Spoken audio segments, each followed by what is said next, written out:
যে নারী গভীরভাবে ভালোবাসতে জানে সেই প্রয়োজনে নিঃশব্দে ঘৃণার দেওয়াল তুলতে পারে।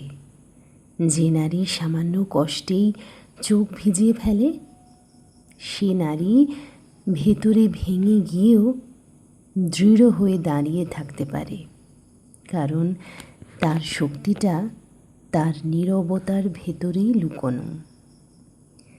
যে নারী বারবার অবহেলার শিকার হয় সে নারী একসময় অবহেলা করতে শিখে যায়। তখন তার নীরবতাই হয়ে ওঠে সবচেয়ে কঠিন উত্তর। তাই নারীকে এতটা তুচ্ছ ভেবো না, কারণ সে যেমন বুক ভরা ভালোবাসা দিতে পারে, তেমনি সেই নারী প্রয়োজনে নিজের হৃদয়টাকে পাথর বানিয়ে নিতে পারে।